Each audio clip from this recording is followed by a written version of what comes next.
Good morning, Oxford Adventist family.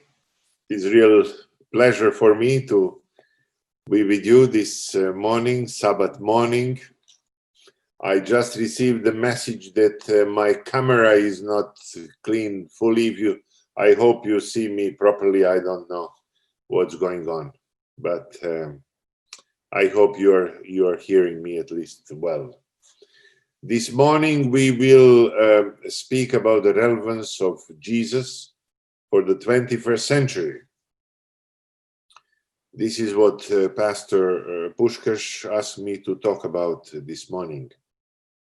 And let me just, as a kind of introduction, say a few words how generally human history is divided in terms of, let's say, philosophy, theology, even literature, and so on and so on. First, we have ancient times.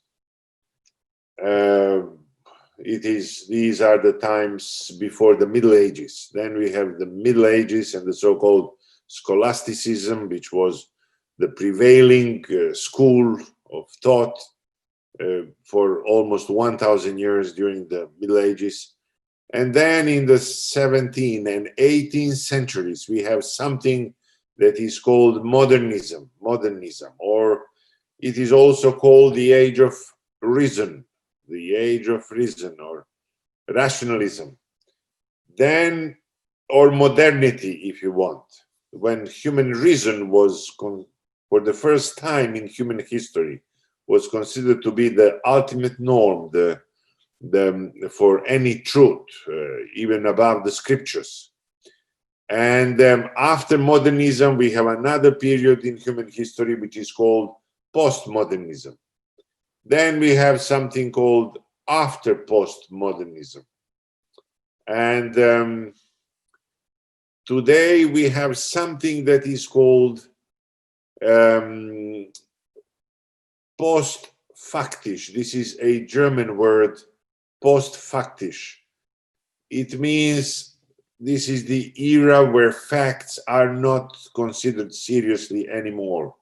So, especially after the election of Donald Trump in the United States and after the exit of UK from European Union, where leading intellectuals in UK and in the United States, they put forward some facts, and in spite of these facts, people voted opposite. So people do not care for evidences, for facts anymore.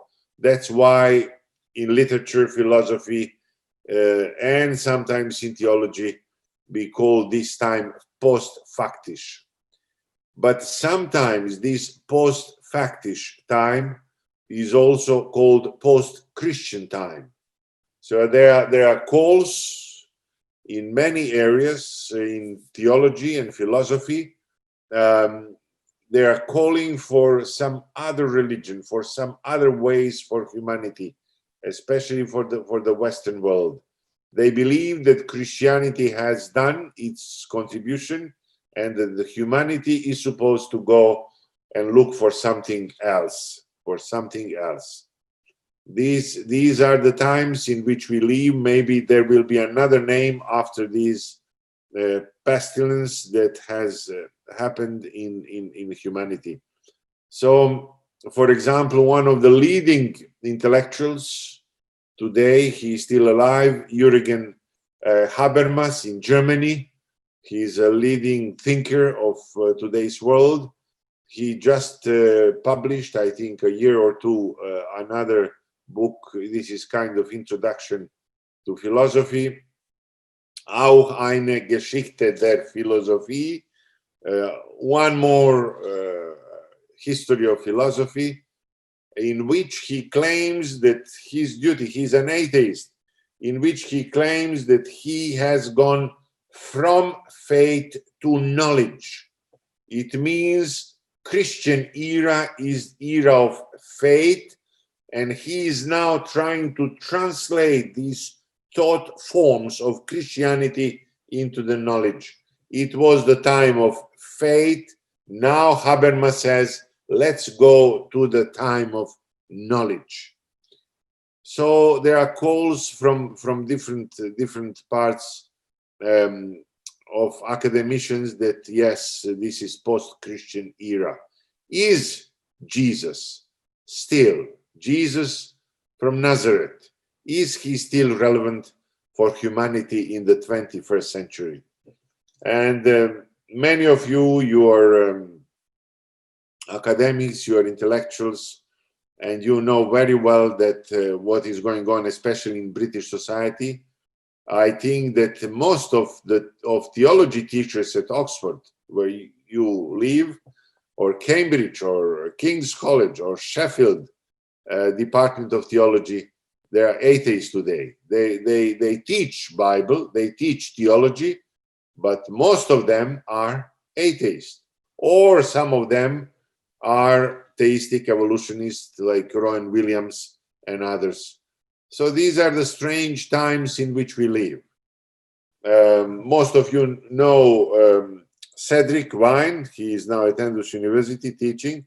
For example, his mentor, supervisor at Sheffield University, he was an atheist, and he was supervising him in doing his New Testament doctorate in theology.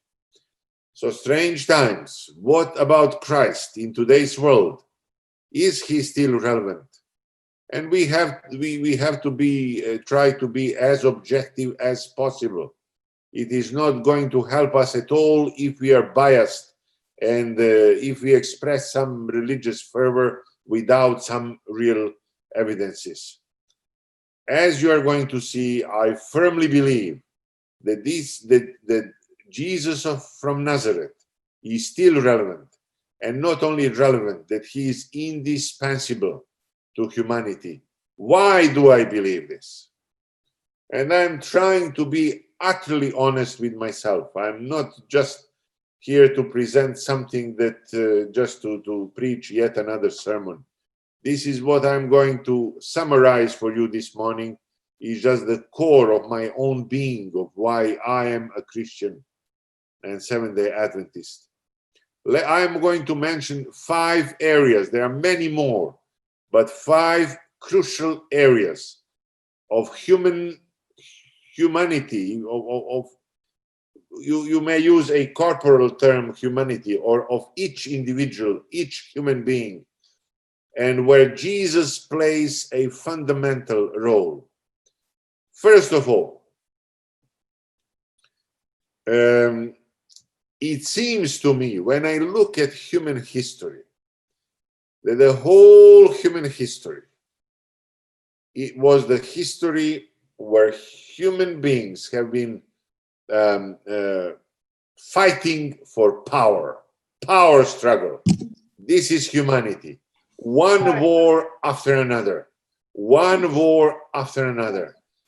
So rivers of blood have flown on this earth, and behind this was always power struggle. And I don't need to, I think there were very few periods in human history when there were no wars. But these wars are not only on the national levels, they are real struggle for power on individual level, in each family. There is struggle power in the church. There is struggle power in society. There is struggle for power on all levels of human existence. And this is strange, utterly strange. Where does it come from? Of course, we know when we are talking about the original sin that all this started in heaven. And it is interesting when we look at Plato's philosophy, for example. Plato, he had a dualistic perception of reality. He believed that there is this earth, which is evil, transitory, and so on and so on.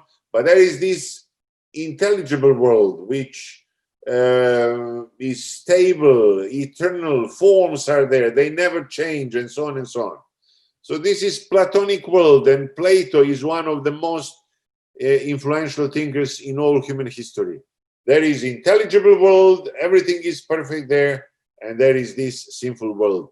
But when you come to the book of Revelation, suddenly there is a shocking change of this Platonic world. Suddenly John dares to say, no, he says, this struggle for power started in heaven, Oh yes, this is a radical redefinition of what people believed in the time of John, when John lived. So this is interesting. If you read, maybe you haven't, Friedrich Nietzsche, one of the sharpest thinkers of in human history, and you will see that he's also talking about will to power. For him, this is not easy to define, this concept in Nietzsche, will to power.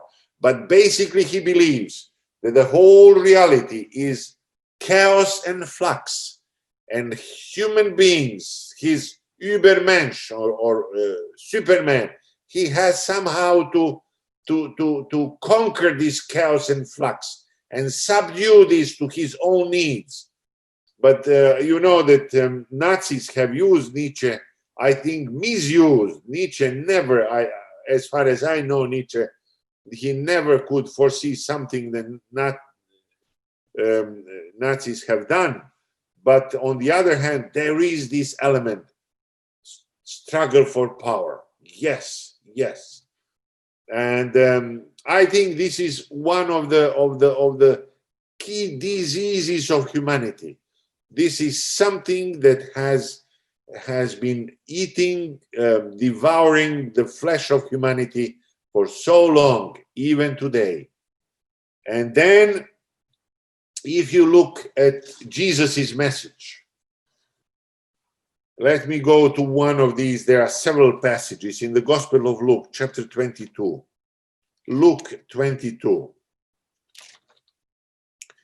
If only this message of Jesus was heard, I think it is like the cure, one of the best cures we can find.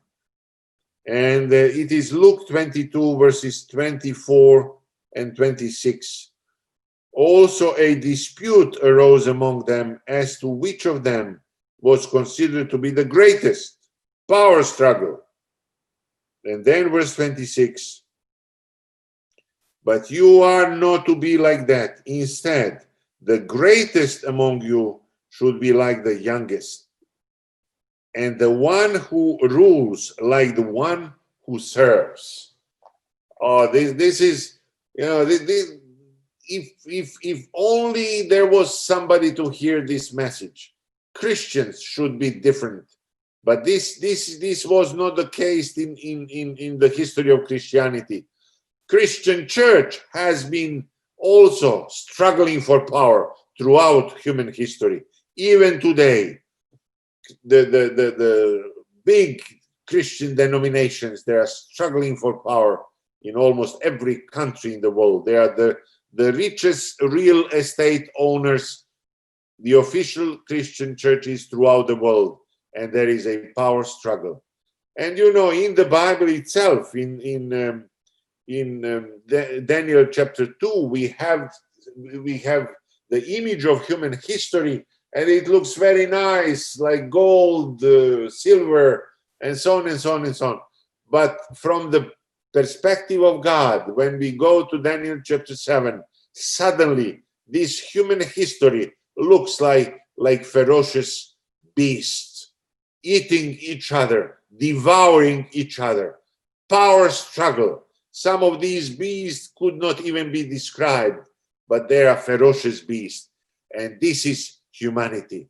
And if you think that only human beings are tempted to spend all their life in the power struggle, then we are mistaken. Jesus himself was tempted to take power in his own hands. Not once, but several times. And if we go to Matthew chapter 4, I'm not going to go this morning, And if we read about the temptations of Jesus, then we can find this power struggle. Let me look at this through the eyes of Fyodor Dostoevsky, one of the greatest thinkers. I think Dostoevsky asked the most difficult questions in the whole history of humanity. Nobody else asked such difficult questions for Christianity, but also for atheism, because he was a believer, firm believer. He wrote this novel. Some people believe this is the greatest novel ever written, The Brothers Karamazov. There are several brothers, but the two main protagonists is Ivan, who is an atheist. He's a secular man. He has no problems to believe that God exists, but how God is managing the world, he has problems with that. And his younger brother Alyosha, he's the pious monk of the Orthodox Russian Orthodox Church, and then they speak to each other. And Dostoevsky says that yes, every human being needs to enter into relationship, and I'll say something more about this later. But then as human beings are entering into relationship, there is cruelty. Cruelty is the problem, huge problem for him. But then later he describes in this Grand Inquisitor, he describes something that, this is a novel, of course, this is a fiction. He puts this in the 13th century in Spain. You know that Roman Catholic Inquisition in Spain was very active. And he says there was a Grand Inquisitor, and his duty was to burn on stake every day a few heretics. And one day that Grand Inquisitor was getting ready to burn these people on the stake. Suddenly he heard that in the neighboring village there was somebody, some stranger, who was healing people, healing children, even rose somebody from the dead. The Grand Inquisitor said it must be Jesus, and he immediately sent the people to arrest him. So Jesus was arrested and put into the prison. But during the night, the Grand Inquisitor goes to see Jesus. And here is what he says. And keep in mind that that Dostoevsky issued the harshest critique of the Russian Orthodox Church. And here he speaks in the name of true Christians. And Grand Inquisitor represents Russian Orthodox Church here. Grand Inquisitor says, Jesus, why did you come? We don't need you here anymore. You have created the world. You set this into the motion. You have set some rules, and you made some huge mistake. Your greatest mistake, Jesus, says Grand Inquisitor to Jesus in the jail, was that you have given to people free will. Free will.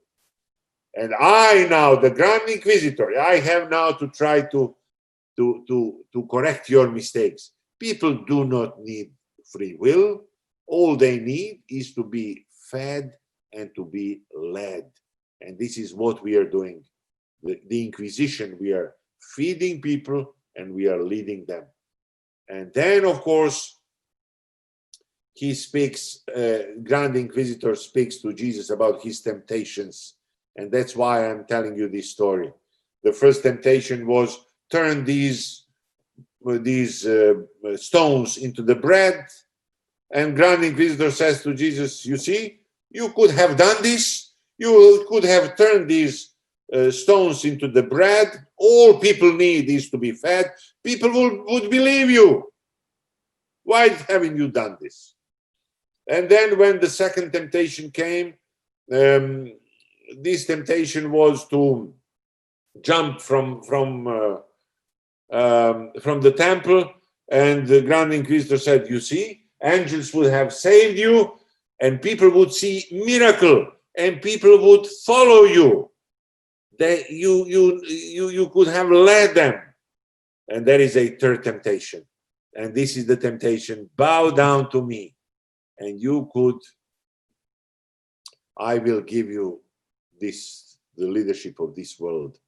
Jesus was tempted, and yes, to take political power into his hands. For example, when Peter says to Jesus, don't go to Jerusalem, to the cross, and Jesus turns to Peter and says, go from me, you Satan. Did Peter say something wrong? No, I don't think so. But Jesus was tempted not to go to the cross. Jesus was a young man. He was in his 30s. Nobody with sound mind goes to cross in his 30s. Jesus was tempted with power to try to save. This is what his disciples wanted him all the time, to take power. This is what Judas wanted him to do. But here is this strange teaching coming from Jesus. It doesn't come from Muhammad. Muhammad was holding sword in his hands. He tried to conquer the world with a sword. On the other hand, Jesus says, if you want to be the greatest, you have to be the servant. I think this is the message, healing message for humanity. Of course, very few people are taking this seriously, but I'm in love with this passage when Jesus says, and the one who rules like the one who serves. So I think this is a necessary lesson to hear from the gospel in the 21st century. It could help not only Adventist Church, it could help humanity at large. The second great relevance of Jesus is as important as the first one, and this is forgiveness. Forgiveness. I mentioned Dostoevsky when he says that we as human beings, we are relational beings. Human consciousness, and I think it was Sartre who accused human beings of being constantly, that their consciousness is referred to something else. He invited us to train ourselves to be self-reflective, to think more about ourselves. But yes, we are relational beings. We need relations. And as I mentioned earlier, there are problems with these relations. There are many obstacles. We are cruel. Cruelty is huge problem for humanity. We are cruel to each other. We harm each other. We are not always kind to each other. And you know, it is nothing new if I tell you we kill each other. Human beings, only if you look at the streets of London, and not only London, all the major cities in the world, this is happening everywhere. Cruelty, cruelty. What to do with cruelty? Is there any aspirin for cruelty? And how to find a medicine for cruelty? According to the Bible, and according to also Dostoevsky, I think, it is forgiveness. The only aspirin is forgiveness. But this is not an easy thing. It is not enough to forgive. We also have to be able to accept forgiveness. And that forgiveness, brothers and sisters, I believe, healing forgiveness can come only from God. Only from God. And let me just remind you how it looks like in the Bible. I'm not going to read this, but you know, if you go to Genesis chapter 4, then there is Cain in Genesis chapter 4, Abel, Cain, and then Seth, and then there is descendant of Cain. His name is Lamech. He is the first polygamist in human history. And there is this strange image where Lamech is dancing, probably Bible commentators say around the fire, with probably sword around his body, and he is dancing, and his two wives are sitting around the fire, and he sings a strange song, which is heard with regret and almost fear, but by all those who read the Bible. He says, if Cain kills 7 times, Lamech is going to kill 7 times 7. So the evil increases. There is this cruelty. And then it is interesting that Jesus knew the Bible very well. If we go to Matthew chapter 18, Matthew chapter 18, Jesus reverses that curse from Lamech. When Peter comes to him, this is verse 21, Matthew 18:21. Lord, Peter says, how many times shall I forgive my brother when he sins against me? Up to 7 times. And then Jesus says, I tell you, not 7 times, but 77 times. It seems to many Bible commentators that Jesus is reversing here Lamech's curse from Genesis chapter 4. Forgiveness, we should forgive. But of course, in order to be forgiven, we first have to be forgiven. We have to accept forgiveness from God. If we are not able to forgive, we are to accept forgiveness, we also cannot forgive other people. And I think this is a divine action. It can happen only through the new birth experience. Otherwise, we are not able to forgive.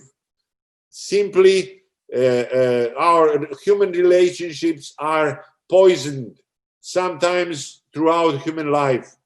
And these relationship with among the nations and in the church and in the family, of course.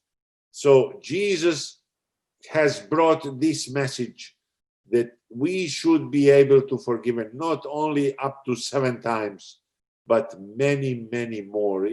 This expression probably means as many times as it is necessary. So Jesus brings healing, medicine, aspirin to the question of power struggle in humanity. But he also brings them aspirin, medicine for human relationships. But there is a third element that we can, when we talk about the relevance of Jesus, and this is, of course, life.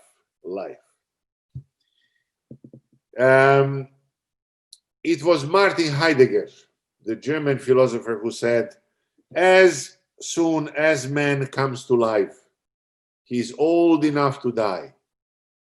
As soon as man comes to life, he is old enough to die. That is the greatest problem in human existence. And now, as COVID-19 struck humanity as a whole, suddenly we realized how fragile our existence and how mortal we are. It seems that never before humanity has realized something like this. Yes, there were other viruses, yes, pandemia in human history.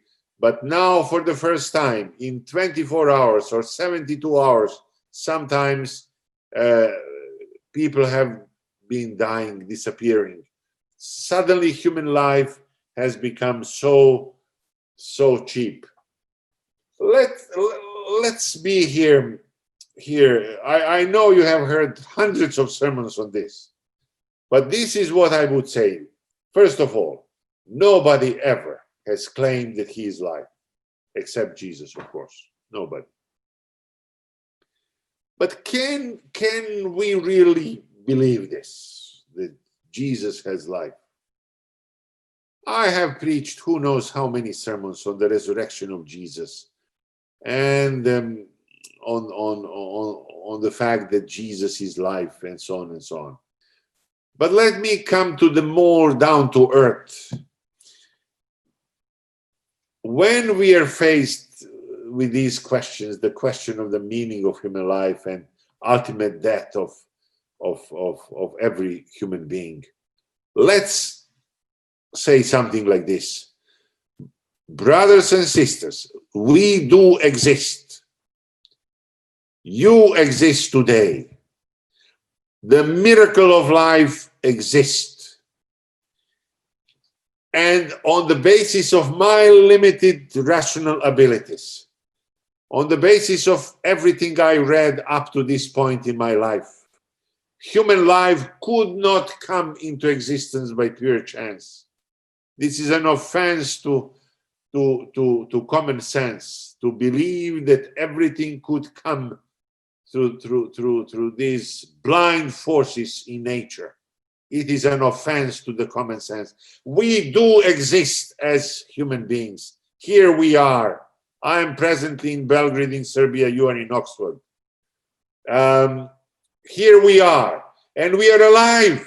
Miracle of life is there. Yes. Where does this life come from?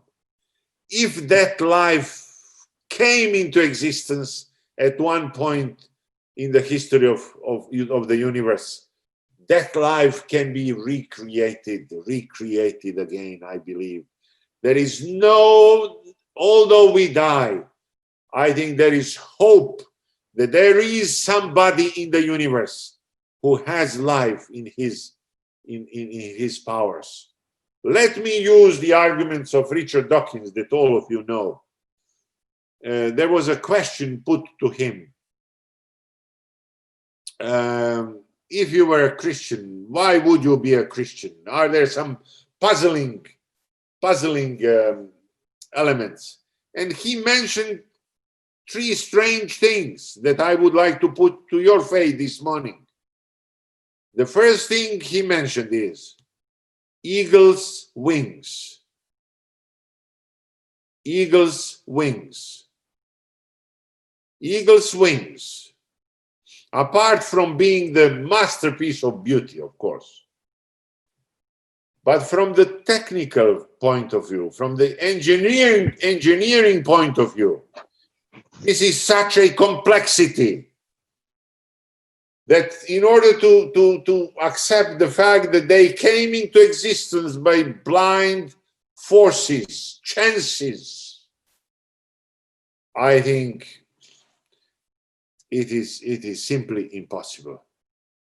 And even Dawkins says, yes, I have problems to believe that eagle's wings came into existence by pure chance. The second thing he mentions is horse's leg. Of course, we see horses everywhere. People are riding horses. But it seems that horse's leg is beautiful. But in addition of being beautiful, it has such complexity in itself that to believe that it has come to existence by pure chance, it is simply impossible. And then the third element that Dawkins mentioned are human eyes. You have two cameras moving, following one, focusing on one point. They go from infinity to very short. They receive exactly the designated amount of light. What a complexity. To believe that such complexity came into existence by blind forces, it is simply, in my mind, it is impossible. So if ever, when you see that man dying, when as a pastor, I had only once in my life to dress the dead man, I will never forget this experience. But there were many theologians, like Paul Tillich, for example. He participated as a chaplain in the First World War, so he had to constantly touch these dead people and to bury them with his own hands. These experiences have stayed there with him for the rest of his life. So when we are faced with mortality, Yes, it is horrible. But on the other hand, there are so many rays of light, evidences, if you want, proofs that yes, there is life, the fact that we are alive, and there are so many elements in the nature, in the cosmos, in ourselves,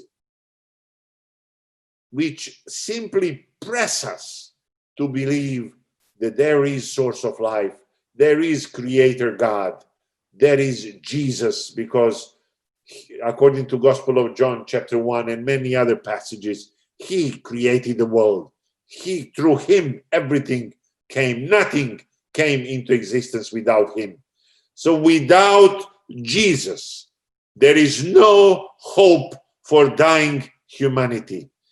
We can call this age post-factish or post-Christians and claim, yes, we should be looking for something else. But without God and without resurrection of Jesus, there is no hope for humanity at all. And in addition to the solution that Jesus is offering to the issue of power struggle throughout human history, to the issue of forgiveness, because forgiveness is as important as bread itself, I believe, for human life.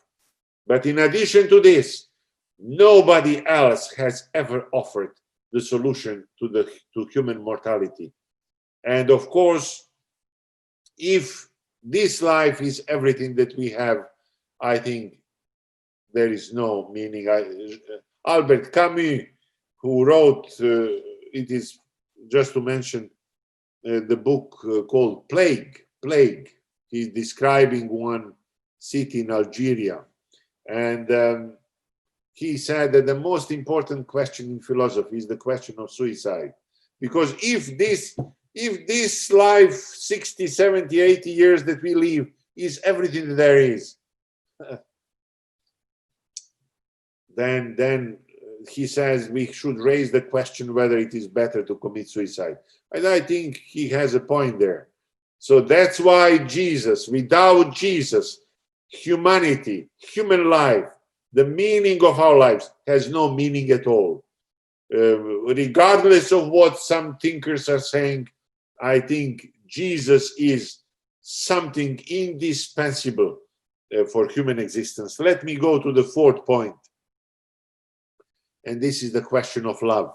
In addition to inviting humanity to serve each other, to forgive each other, and to believe that there is life, there is resurrection, Jesus is, by coming to this world and by dying on the cross, he has demonstrated something that we are all missing, and this is love.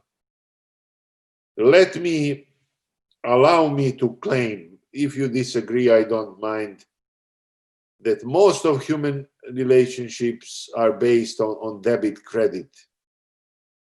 So I do something hoping that I will get something back. Very little pure love on this planet. Very little pure love, yes. There is kind of selfishness in each one of us. And I think it was Oscar Wilde who asked the question. He said, have you ever loved anybody for his or her own sake? Have you ever loved anybody for his or her own sake? And then he says, I have always loved for my own sake. But he added one small sentence after this. He said, only Jesus, only Jesus. Jesus brought to this world something else, a heavenly quality of love.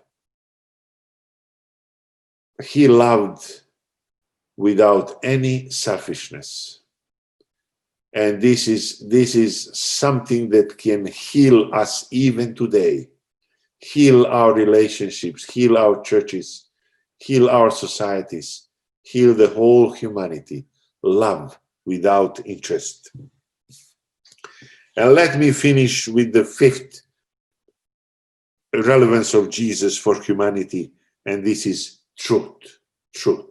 You know that in Gospel of John, in chapter 14, Jesus said, I am the way, the truth, and life.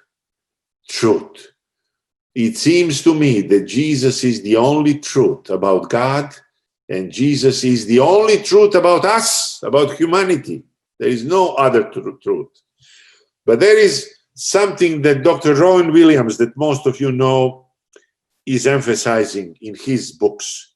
He's speaking about the finality of Christ.